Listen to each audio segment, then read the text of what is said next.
Así empezamos la segunda parte. En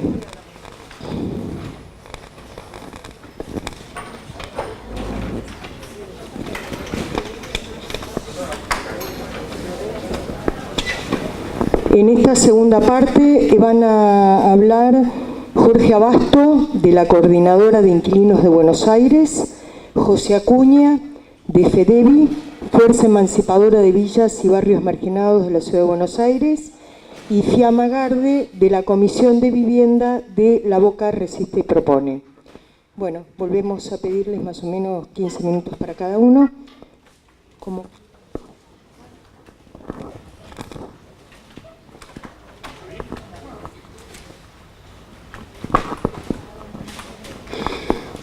Hola, ¿qué tal? Buenas tardes. Bueno, ante todo, muchas gracias a los compañeros y compañeras de Piubama por habernos invitado a participar de esta actividad. Ya hemos estado en otras y la verdad que son muy ricas y muy interesantes para intercambiar ideas, conceptos, ir construyendo entre todos una concepción de este problema y por lo tanto también respuestas articuladas.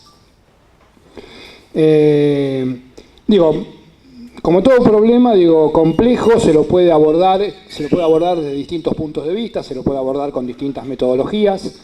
A veces, cada vez, según la circunstancia o según el momento, uno o la urgencia o lo que ha vivido últimamente, uno lo aborda desde un lugar distinto. A nosotros lo que nos viene preocupando hace rato, porque este proceso de los desalojos en la ciudad es un proceso recurrente, que no es de ahora, es desde hace décadas, que tiene como distintos momentos, distintas etapas, a veces afloja un poco y después vuelve a recrudecer. Y yo creo que en esta última etapa, los desalojos también, con altibajos, con distintos escalones, se vienen desarrollando desde los 90. Obviamente, insisto, esto tiene otros antecedentes, de alguno de ellos habló Rosa hoy, con las políticas de la dictadura, que arrasaron, con la lógica anterior y instalaron plenamente la lógica del mercado, obviamente a punta de bayonetas, y empezaron un proceso de transformación de la ciudad. Y ese proceso de transformación de la ciudad cobra un nuevo auge en los 90, con los procesos de urbanización, el proceso del Abasto, el proceso de Puerto Madero. Esto, por eso no es nuevo, tiene mucho tiempo, tiene décadas, es un proceso de urbanización elitista y de expulsión de población pobre de la ciudad. Y a mí lo que me preocupa es que, hay un modelo de ciudad, vamos a plantearlo en estos términos binarios, que es el de ellos, que avanza, que se consolida y que inclusive en la última etapa ha logrado un importante consenso social, ¿no? Y nosotros, la verdad que no solamente, nuestra batalla, nuestra lucha, nosotros muchas veces lo hablamos con los compañeros, nuestra lucha es una lucha con mala prensa inclusive, ¿no? Donde muchas veces el vecino de clase media que tiene problemas inclusive similares a los nuestros, aunque no lo estén desalojando en este momento, y un estándar de vida no muy superior, pero sin embargo aplaude cuando nos desalojan. Nosotros no solamente, carecemos muchas veces, nuestras peleas, nuestra lucha carece de ese consenso social, sino que además me da la sensación de que nosotros no tenemos un modelo alternativo de ciudad lo suficientemente articulado, sólido y sistematizado para salir a batallar en la pelea cotidiana, en la propaganda, y me parece que así, va a ser difícil. Entonces, esto planteado como marco general, yo algunas cuestiones que son justamente de conceptos generales. Después me voy a referir un poquito a la experiencia que tenemos nosotros de desalojo y después voy a volver a algunas cuestiones de concepto con el modelo que entendemos nosotros está aplicando la red actualmente. Nosotros, perdónenme, si seguramente en algunas de esas cuestiones de concepto que lo hago más como un mecanismo de autoafirmación, seguramente estas cosas ustedes las saben, vivimos, a partir del año 2014, vivimos en un mundo fundamentalmente urbano. A partir del 2014, según la ONU y según el Banco Mundial, ¿qué cosa? El Banco Mundial está metido en todo, ¿no? Según informes de la ONU y del Banco Mundial, por primera vez, la población urbana supera a la población rural. Esto es relativamente reciente, yo pensaba que era de antes. En el año 2014 por primera vez se establece que la población urbana es superior a la población rural. Esto, entre otros muchos fenómenos, digo, lo ha ido acompañado, por lo tanto, de un proceso que es cierto, digo, cuando uno a veces discute con los funcionarios o se da la discusión más en el marco teórico, digo, te dicen, bueno, pero esto no pasa en Buenos Aires, es un proceso mundial, pasa en todos lados. ¿Ustedes qué quieren? ¿Ser una isla, hacer algo distinto? Es cierto, digo, en este marco lo que se ha ido dando es un proceso de cambio, de transformación del suelo y la vivienda, donde han ido perdiendo, esto creo que lo decía Rosa, lo decía algún otro compañero, donde han ido perdiendo, digo, su función de uso para transformarse realmente en una herramienta de valor. Digo, antes el suelo era una condición para la producción, era un factor de producción. Hoy ya no es más una condición, en el suelo se asentaban las fábricas, se asentaban las empresas, tenía que haber un lugar físico para que se desarrollara la producción capitalista. Hoy el suelo es en sí mismo una mercancía y un elemento de valorización. Entonces, como tal, ya no importa, digo, aquella función de uso, sino que importa la plusvalía y la ganancia. Y el hecho, y esto es en todo el mundo y en toda la ciudad, y lamentablemente esto está ya instalado en las grandes ciudades y en general en la Argentina. Entonces, toda la dinámica de urbanización, toda la lógica, digo, de uso de ese suelo está determinado por esto. Ya no es más un lugar para que se construya una casa arriba o para que se construya una fábrica, ni las casas son un lugar para que viva la gente, sino que son mercancías cuyo elemento central es, digo, su valor de cambio en el mercado y la ganancia que le dejan al que emprende el negocio de producción de esa mercancía. Y esa es la lógica que va a determinar la modalidad del uso del espacio urbano, del suelo.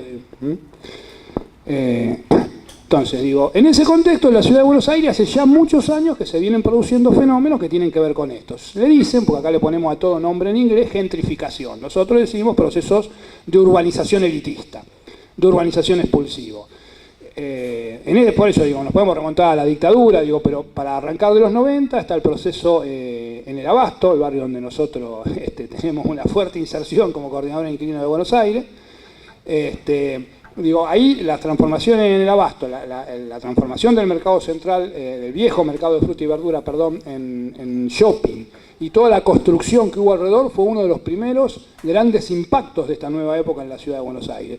Un impacto que no alcanzó a transformar totalmente el barrio, porque el barrio siguió siendo un mix, pero fue un impacto que tuvo más importancia, creo yo, a nivel de la ciudad que del propio barrio, ¿no? Como un antecedente de los procesos que se venían. El otro, claro está, es Puerto Madero, el otro gran proyecto, el gran proyecto de, entre comillas, la modernidad de la ciudad, es Puerto Madero. Y después siguieron una cantidad de proyectos menores. El fenómeno de estos grandes proyectos es que actúan como bombas con sus ondas expansivas. Las ondas expansivas son las ondas expansivas de valorización, de aumento del valor de todo lo que está alrededor. Y por lo tanto una andanada de expulsión de población pobre de la zona. A ver, acá hace 30 años el propio Palermo, que hoy en día ha expandido, es un barrio imperialista, ha expandido su frontera, te llega, no sé, desde Chacarita hasta Almagro, digo, todos los barrios lindan con Palermo ahora. Tenemos como 7 o 8 Palermo. Palermo era un barrio de conventillo y de hoteles también. Tenía una zona que era más cara, pero era un barrio de conventillo y de hoteles. Eso fue arrasado. No queda uno ya, queda alguna que otra situación perdida, pero eso fue arrasado, digo.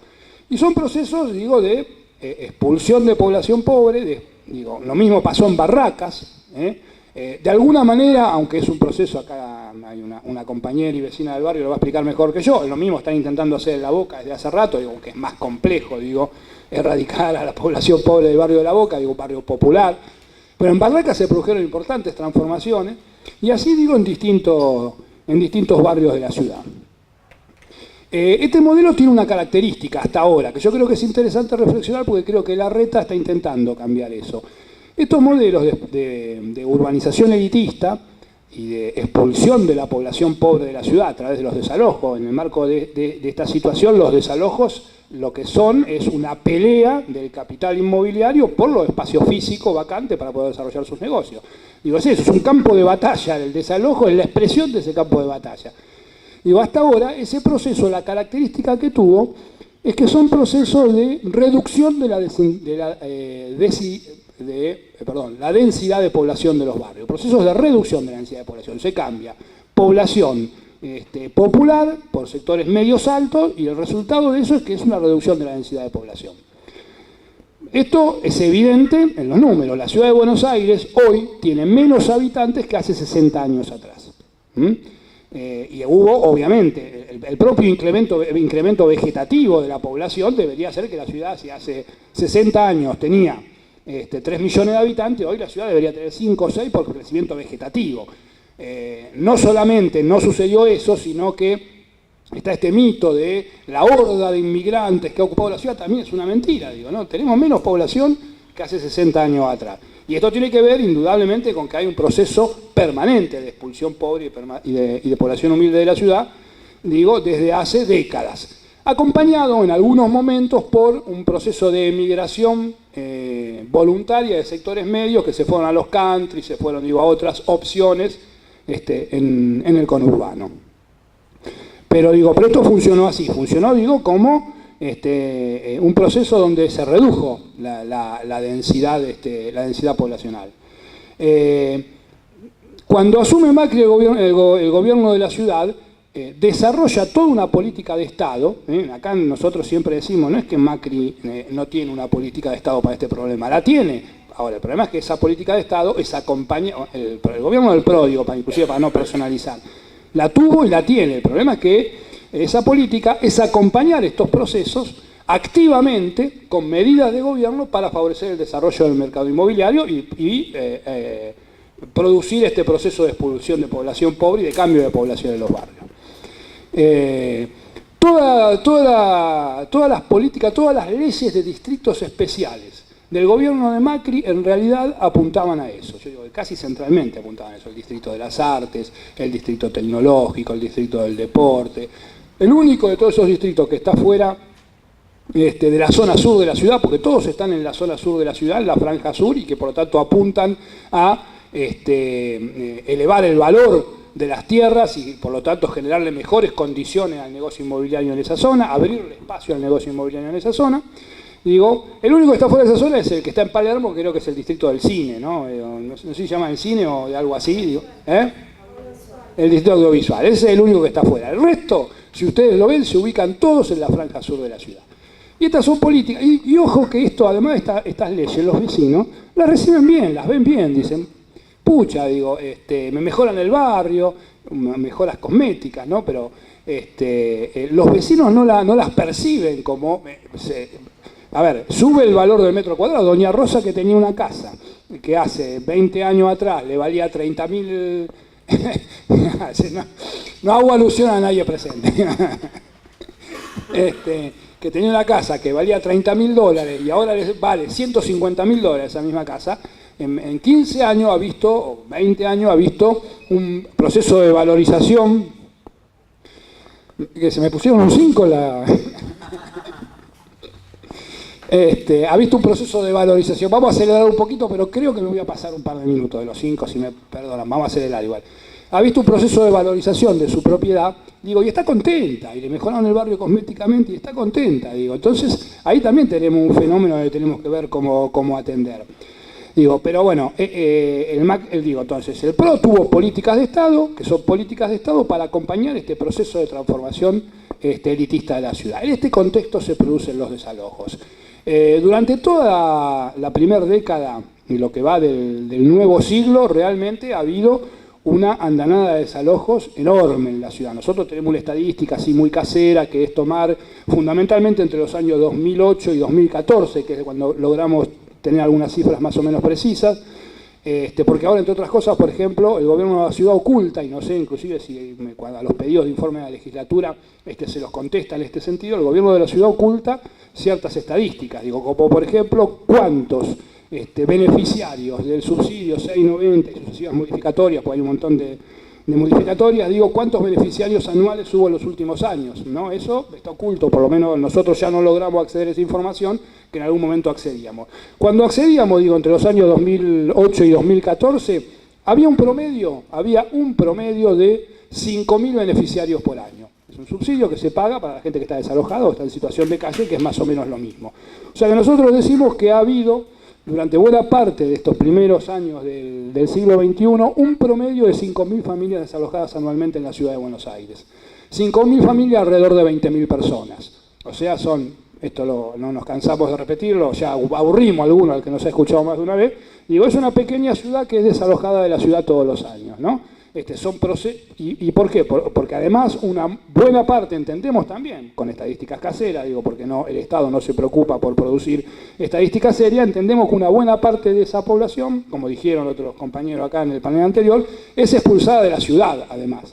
Se va al conurbano, al tercer, cuarto cordón.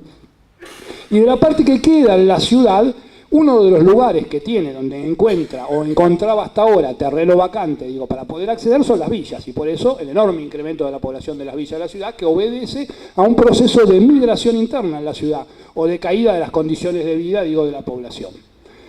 Y el Estado acá también, así como a nivel general acompaña el proceso de urbanización elitista con medidas activas para fortalecerlo, acá también el Estado acompaña.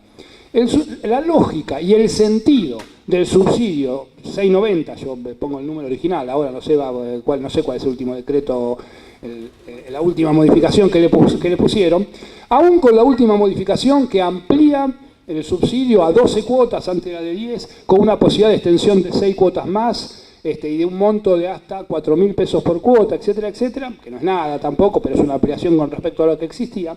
Este subsidio, la función que cumple es de garantizar el desalojo pacífico y la mudanza de la gente a provincia, porque la función del subsidio es esa, no es garantizarle el derecho a la vivienda, ni mucho menos garantizar el derecho a la vivienda en la ciudad, sino garantizar, digo, acompañar ese proceso de expulsión de la población, digo, bajando los niveles de conflictividad social, porque no sirve para otra cosa, no alcanza para otra cosa, digo. Y después, las propias condiciones de cobra que se le establecen, que no me voy a abundar acá porque es bastante largo, digo, son cuestiones técnico-administrativas, las propias condiciones que se establecen para que la gente lo pueda cobrar en su totalidad son tales y tan perversas que la mayor parte de la gente cobra 2 o 3 cuotas o una, y después la desaloja, después no puede cobrar más, después al año, 2 años la vuelven a desalojar y dice, ¿cuántas tenías cobradas? 3, bueno, ahora cobras 2 más. Y digo, los va cobrando desalojo por desalojo el subsidio. Nosotros tenemos acá familia que le ha pasado eso, digo, y tienen esa característica. Entonces digo, hasta acá, y como me pusieron los 5 minutos, digo, bueno, una lógica de urbanización elitista, de expulsión de población pobre, de cambio del modelo poblacional de la ciudad, el desalojo como una, no la única, como una de sus consecuencias y como una consecuencia muy dramática, digo, porque además, digo, la población humilde, la población pobre es la que sufre con mayor dramatismo, digo, este tipo de desarraigo, digo, la gente que tiene otro nivel de medios, digo, puede elegir voluntariamente trasladarse, si se viene un country y vuelve de todos los días con el coche hacia su trabajo, digo, a la gente más humilde, digo, el cambio de hábitat, digo, muchas veces la ponen en situaciones desesperantes, digo, porque rompen con el circuito de contención familiar, humana, social, digo, que tenía y la mandan a vivir a otro mundo para ellos, ¿no? Entonces, ahora digo, sobre esto me parecía interesante, digo, antes de ir a algunas pocas propuestas, digo, me parecía interesante pensar, digo, la vuelta de tuerca que le está dando Larreta a este modelo, ¿no? Nosotros hasta ahora decíamos, yo el otro día leí, creo que salió en Perfil, donde se hablaba de que la administración actual tenía la idea de densificar de nuevo la ciudad, ¿no? Y hablaban de una población de 5 millones de habitantes, una cosa así. Digo, es interesante, pero también es interesante pensar que eso obedece, que al modelo anterior, un modelo por más digo que se construya como reserva de valor, que en Puerto Madero el 70% de las unidades producidas están deshabitadas, llega un momento que eso tiene un límite, digo, como lógica de producción capitalista. Bueno, puede seguir haciendo unidades de lujo para que queden vacías y sean la propiedad de algún empresario, digo, que las tiene ahí como reserva de valor. Eso tiene un límite, digo, como lógica de desarrollo. Entonces, ahora, y de la mano de algunos fenómenos como, por ejemplo, el endeudamiento internacional, acordémonos de la década del 90, la entrada de capital en la década del 90 por las ventas de la joya de la abuela, una de las consecuencias que hay económica inmediata en esto es la reactivación del crédito hipotecario. El crédito hipotecario no popular, no para los sectores populares, sino para los sectores medios altos. Pero hay más plata en los bancos y se reactiva el crédito hipotecario. Entonces ahora está esta idea de Larreta, que hay que ver, digo, hasta dónde se puede materializar o no, de, teóricamente, entre comillas, volver a densificar la ciudad, o sea que ahora se intentaría construir, pero para que se habite, y estaría dirigido, obviamente, no va a estar dirigido de cualquier manera a los sectores populares, pero sí intentarían dirigirlo a los sectores medios altos. Y uno se pregunta, ¿qué van a ver? Entonces, ¿qué va a haber? Una disputa de mercado con los country. La ciudad se va a disputar la población con los country, con los barrios privados, con la población de recursos altos del interior de la provincia, digo, ¿no? O sea, como lógica sigue siendo una lógica bastante, que renguea bastante desde el punto de vista, de su razonabilidad, y los que siguen siendo, o los que seguimos siendo los convidados de piedra en este modelo, seguimos siendo los sectores populares, ¿no? Que no estamos incluidos en esta visión. Los procesos de urbanización que contaba Jonathan, y de integración sociourbana, nombre pomposo, también, están en esta línea, se está intentando, hacer algunos procesos de mejoramiento de alguna zona, y detrás de todos esos procesos está la idea de unir, pero ojo, que hay que reconocer cierta audacia, y cierta innovación en esto, está la idea de unir negocio inmobiliario a procesos de reforma y de urbanización de villas, ¿no? Es un intento nuevo, un intento novedoso, hay que reconocérselo, pero detrás sigue estando el negocio inmobiliario. Y la política de Larreta en este sentido tiene un giro, tiene un cambio, y ha habido en ese sentido algunos gestos. A mí lo que me parece es que el problema seguimos siendo nosotros, que no tenemos, o nos falta, o me parece a mí al menos, a lo mejor está y yo todavía no me enteré, lo que tenemos me parece que son, primero, un enorme grado de dispersión de las organizaciones populares, un enorme grado de dispersión de la propuesta política alrededor de esto, de las propuestas de soluciones, un enorme grado de dispersión de las leyes. La legislatura, cada diputado del campo de la ciudad y popular tiene su ley para parar los desalojos, tiene su ley de urbanización, tiene su ley, lo cual es una locura. Nosotros hace rato venimos intentando plantear una fórmula que no es una más, no sé si no creemos que sea garantía de éxito ni mucho menos, pero es plantear, armar un espacio común que nosotros le ponemos pomposamente el nombre de Foro para la Reforma Urbana, donde nos juntemos todos y pensemos juntos un modelo viable de ciudad alternativo al modelo del neoliberalismo, un modelo donde seguramente las cooperativas de vivienda van a ocupar un lugar muy importante, donde seguramente la recuperación de plusvalía urbana, esto es ponerle impuestos, no decir que no puedan construir, que construyan todas las torres que quieran construir, pero que paguen un impuesto para que nosotros con ese impuesto podamos construir vivienda popular, donde los modelos donde tengan un lugar las pymes, las pequeñas y medianas empresas, y no solamente las grandes constructoras, tenga su expresión. Y me parece que esto además va a tener que estar integrado no solamente a la cuestión de la vivienda, sino que va a tener que estar integrado a un modelo alternativo de ciudad en general, solidario, donde podamos vivir en esta ciudad los sectores populares integrados, a la ciudad. Me parece que no es solo lo que tenemos que construir y tener la capacidad de presentar con solvencia, y también nosotros con audacia en la población, un modelo en cuanto al tema de vivienda, sino un modelo alternativo de ciudad en general. Nada, yo hasta acá lo más que nada, hoy más que contar, que podríamos hacerlo, experiencia de lucha concreta y todo, me parecía, o tenía yo la necesidad de traer estas ideas, estas reflexiones.